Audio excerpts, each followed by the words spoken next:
Howdy, this is Mackenzie Franklin from SideGame LLC here in Colorado Springs, Colorado. We're continuing the top 100 board games of all time list with numbers 20 through 11, the 2023 edition. If you haven't subscribed to the channel already, please make sure that you do. It is the best way to help us grow. And for those of you already subscribed, thank you so much for the continuous support. Let's talk about the best board games of all time. Starting this portion of the list off with number 20, number 41 last year is Hadrian's Wall. This is a flip and write game where you're playing as Roman generals who are going to be constructing Hadrian's Wall to defend it from the barbarians that are attacking it. You're also going to be using your resources in order to develop your citizenry, gaining points on a bunch of different tracks and different scoring options. One of my favorite parts of this game are the path card scoring, and that's going to be chosen at the start of each round. We're going to be giving two different cards that have scoring potential at the top, and they'll also have these symbols as well as resources that you can use immediately during that round on the bottom. So you have to choose every single round which of these you want to actually go with, and that's going to determine your strategy on how you choose these path cards and the way that they come up.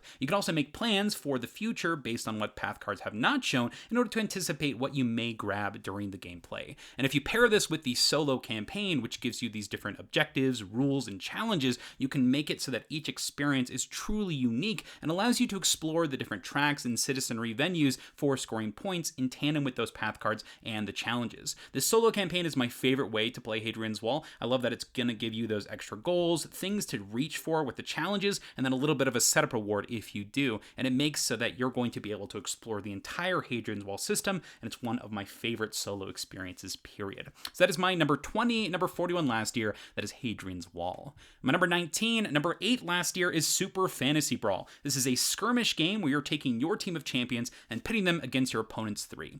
And you're trying to race to 5 points, and you do so by completing these objectives on the side of the board here that will increase in value as the game goes on, or you're just trying to eliminate your opponent's heroes, and every time you do so, you get a point as well as level up your own. My favorite part about this game, though, is the team composition. You're going to be picking 3 different heroes with their own unique skill sets, strengths, weaknesses, and then taking their 6 power cards and shuffling them together with the others. So you'll have a deck of 18. Every round you draw 5, you'll use those cards to interact with your different characters on the board. Each card is clearly understandable with the movement, the range, as well as the attack listed on the side, and then effects that happen before or after the attack that are clearly delineated by iconography that's easy to understand. So there's going to be no issues with resolving or timing. It makes sense, but it also retains its thematic nature. You'll have characters that move, run, jump, smash, and then retreat. You'll have characters that can hop around, get range, poisonous. The thematic touches with the different keywords and the character's composition of cards make this game shine. I love how you can create these custom card combos based on the characters that you pick, and when you play with the draft variant, you're going to have that in your mind before you pick your team, but it's also just fun to grab 3 random characters and see how they play together and what sort of card combos you can create during your playtime. You get to know these cards because your deck is only 18 and you're drawing 5 a turn, so you're able to see them work in action and in practice and see how they can take down your opponents. That is my number 19. Number 8 last year, that is Super Fantasy Brawl.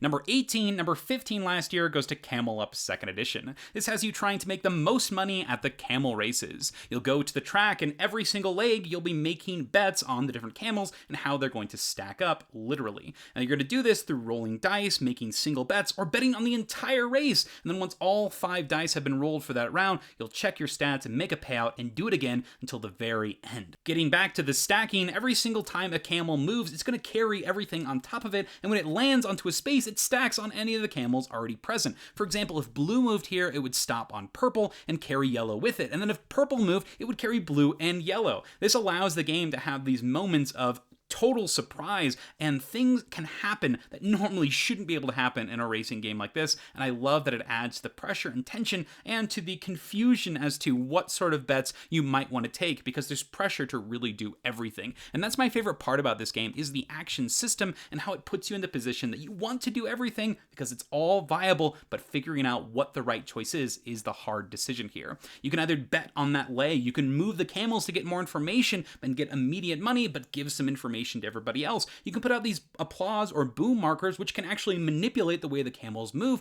or you can bet on the entire race, which means that you will get a giant payout if you do so, but you're neglecting the current race at hand. And all of these things are going to decrease in how much money they give based on how long it takes you to get it. So investing early is going to be something that you want to do, but you're not doing the other stuff. It's an amazing choice that's going to draw you in and keep you engaged as you're taking just one bit of action at a time, and you're always engaged and excited excited as to see what's going on in that racetrack. So that is my number 18. Number 15 last year, that is Camel Up. My number 17, number 45 last year is Coloretto, a color matching game of collecting sets of chameleons. You're going to do this through two actions. Either on your turn, you're going to draw a chameleon from the top of the deck and place it into a pile, or you're going to take a pile that has chameleons in it. Every time that everybody has taken all of the piles, you're going to reset and continue this process until the end of the game is triggered. At the very end, you're going to score for your 3 largest sets of chameleons, but everything else you have collected is worth negative points. So taking these different chameleons can be risky when it's going to push you into those negative aspects. Now, my favorite part about this game, though, is its core simple rule set, but the amazing decisions that are baked into that simple decision. Every single round, you've got to decide whether you're going to take something or give something to everyone else, but when you reveal that card,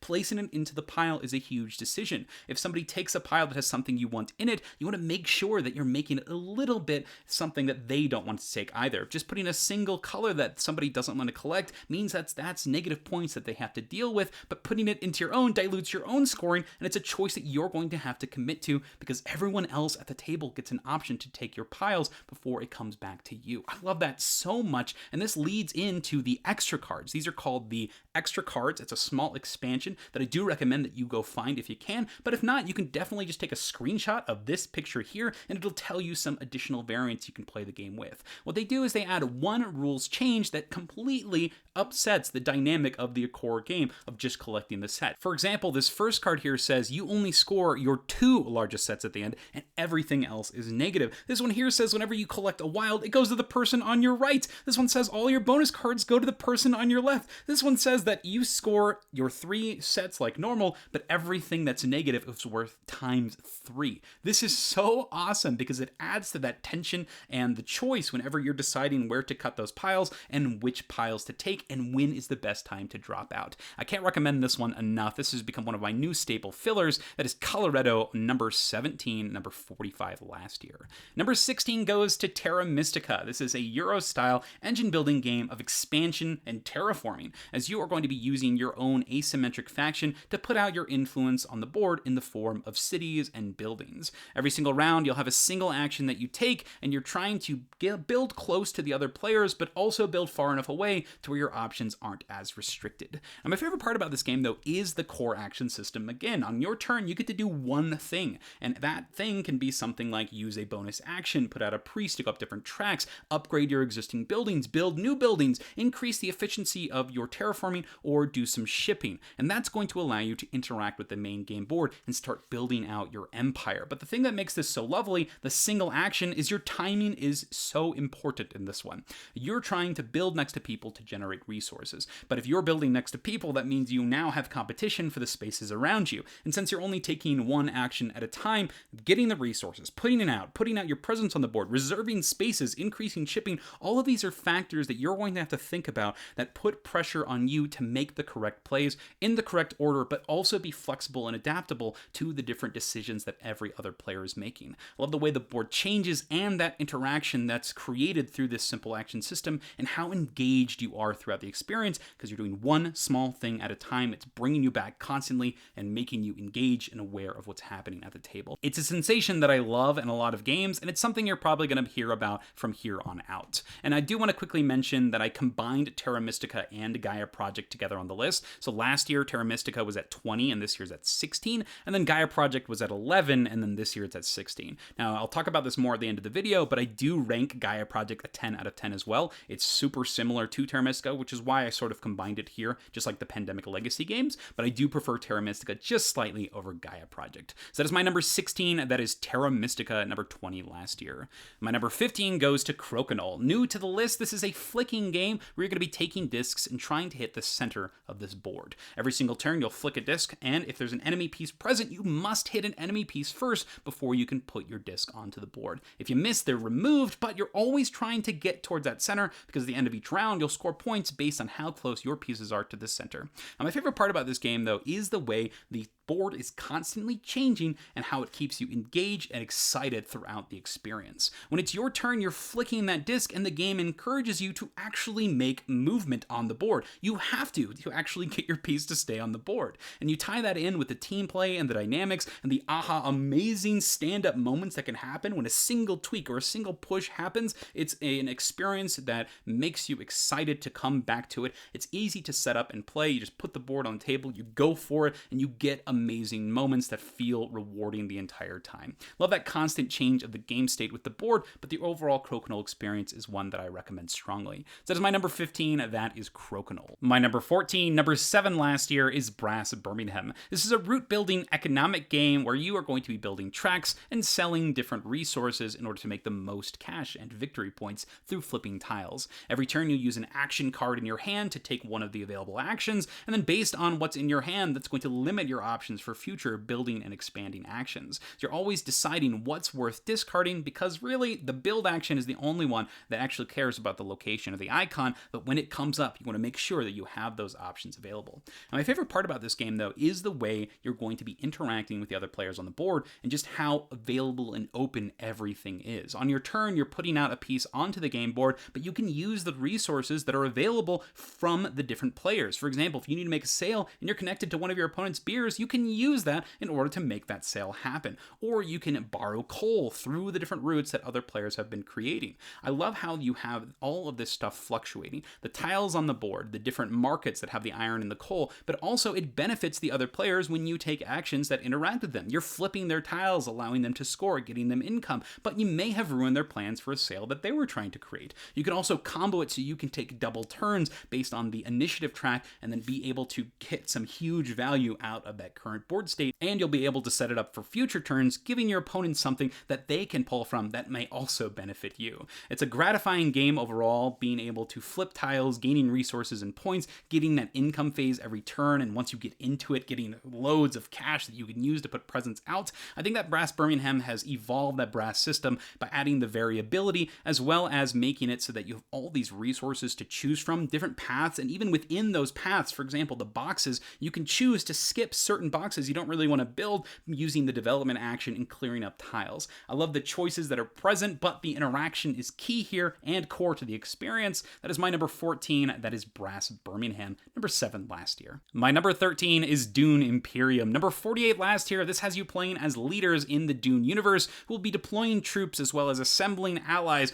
in order to take control of Arrakis. It's a race to 10 victory points as you're combining worker placement and deck building, using your cards to place out different agents, and then using those agents to take actions, get special abilities, and then passing and recruiting more cards into your deck. My favorite parts about this game are the cards. I love the decisions that go into actually recruiting cards into your deck and what the cards do on their own, becoming engines or tools that you can use to propel yourself forward into success. Let's take a look at some of these cards here. You've got the cost in the upper right corner. That's what you need to actually recruit it. Gives it you a general idea of its power level. You also have tags that can trigger different combos and other effects on your other cards, setting you up for success by collecting things with similar tags. You also have these icons that will determine where you can actually deploy your agents on the board when you're using them for an agent action. And then lastly, an effect that's going to be used when you use that agent icon. So I love that you're deciding not only based on the cost of the card, its tags, but also what spaces that are on the board that you can actually visit. For example, if you chose that one, you could only go to this purple and blue space, but you'd be locked out of the other spaces with that action. So you have to decide when you're picking each card, is it going to restrict you, but what is it also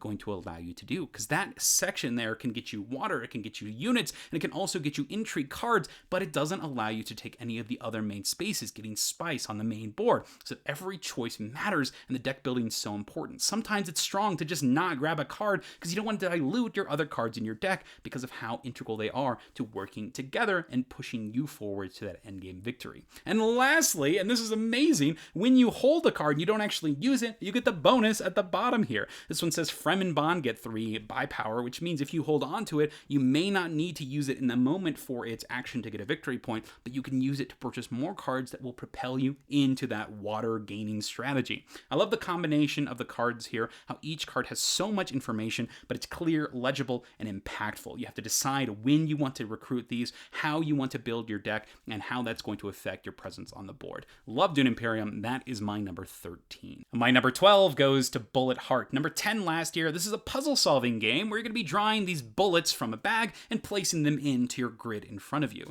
This is based off of the bullet hell games from Japan, where you're going to be mitigating disaster by organizing these bullets and clearing them with your pattern cards here. You're trying to get them into specific shapes using your actions on the right side and using your character's special abilities to clear them from your board and send them to your opponents. You'll do this as fast as you can because when you're playing the competitive mode, it is a real-time experience where you're going to be comboing your different cards, using your ability as effective as possible, and just something like Tetris Battle, the more you're able to clear your stuff, the more problems your opponents are going to have to deal with because they take all of the bullets that you actually cleared from your area.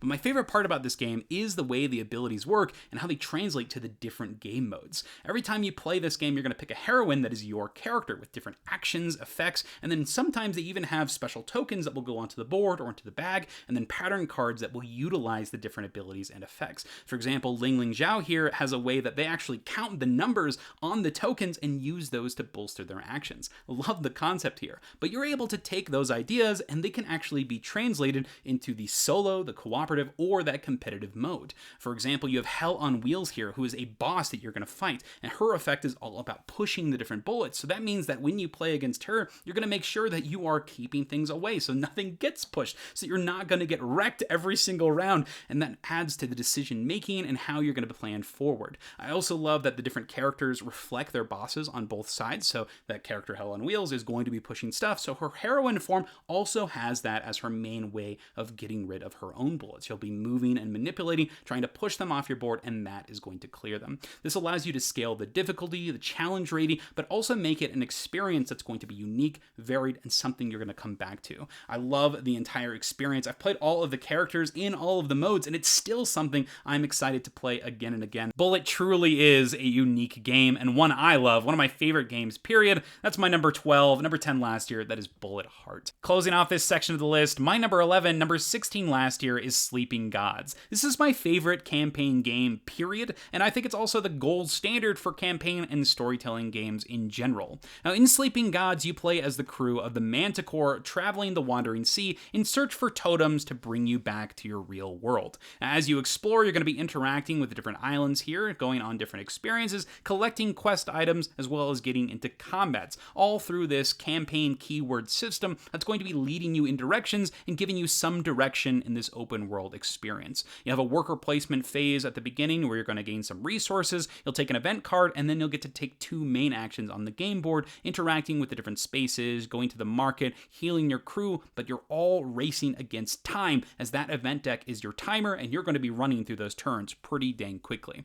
There's a lot to love in Sleeping Gods and too much to tell. There's a whole review I've done about it as to why I think it's a masterpiece, but one thing that I want to talk about here, one of my favorite parts, is the synergy system in combat. And when you're fighting in combat, you're going to be putting out damage counters onto the different enemies, and some of these spaces are going to be hurting you at the end of each round with damage, some will give you conditions, but then there are some spaces that have these diamonds, these synergy icons, and if your characters are able to place a damage counter on them, they can give their synergy icon here to another player at the table. While the combat is pretty dang abstracted, these synergy tokens give me the thematic feeling that my crew members are working together. For example, if Mac hits a synergy symbol, she's giving an opening to one of my other crewmates, giving them extra range for their hit, and then that character can potentially do their synergy symbol, giving an additional bonus to somebody else, maybe getting extra strength, or being able to heal something, or reducing the negative effects. I love this combination. It gives me those vibes of something like Captain America Civil War when the characters are comboing and fighting together. It's an amazing sensation, and I think it's done beautifully with the synergy system here in Sleeping Gods. So that's my number 11, that is Sleeping Gods.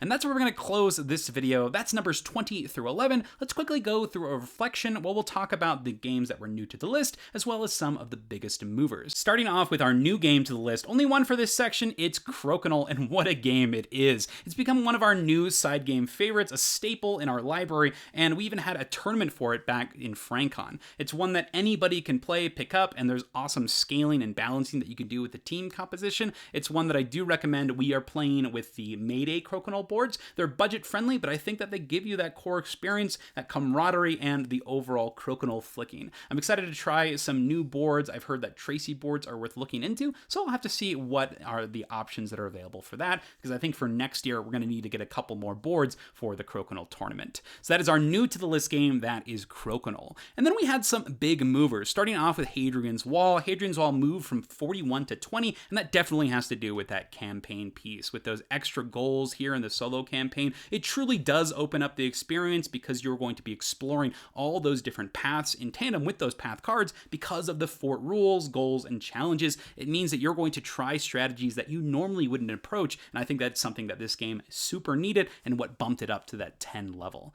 The next game that had a huge jump was Coloretto, and this became one of my new filler games that's just a go-to. You can play that core experience with anybody, but those bonus cards, I really do think that there's something special. The fact that they're bringing this super simple system into new light and pushing you to make even more painful decisions, but the good kind. I love describing games like that where your decision space truly hurts when you're making it and you have to live with those consequences, but it's also such a short game that you're able to do that, play, feel extremely satisfied, and then go at it again. I love that experience. Our last big mover, going from 48 to 13, was Dune Imperium, and this absolutely had to do with the Rise of Ix expansion, as it really fleshed out the game by giving you technologies and other ways to spend your resources, but also making it so every option in Dune Imperium now is an amazing one that you have to make that tough decision to go to. I love it, and each card also became more interesting as they now have more tags that work together, as well as new unique abilities and scoring criteria that are present in the intrigue cards, as well as those technology pieces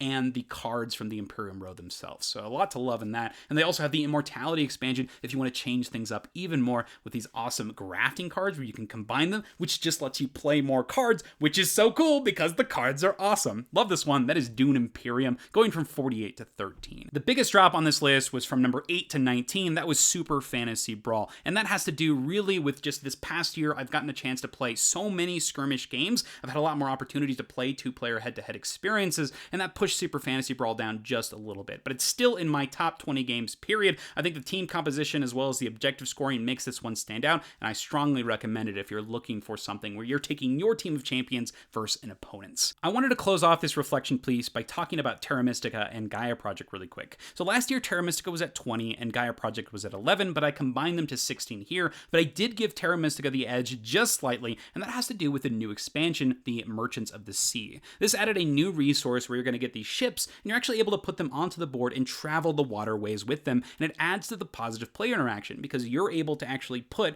those pieces onto your opponent's pieces and then allowed to trade with them. So you can get new resources and things from doing that, but your opponents will get points for you doing so. So there's a big trade-off here with how you're actually positioning your pieces and a new reason to interact with your opponents, but also reasons not to because of that resource versus points question that's present with the power gaining in this one as well. I love the choice here and how easy it is to add, but also how much thematic sense it makes, and it starts allowing you to utilize the board in new and interesting ways. So love that addition on Terra Mystica, and that's what's pushed it just a bit forward compared to Gaia Project there. So that's where we'll close off this section of the list. That's my numbers 20 through 11 of my favorite board games of all time. What are your favorite board games of all time? Specifically, your numbers 20 through 11. What do you think of the games I talked about on this list? Any that you think should be further down, further up? Were there any surprises on this one for you? What are your favorite parts of the games that I talked about here? I'm curious to hear what you think. But thank you so much for watching. SideGame Strong.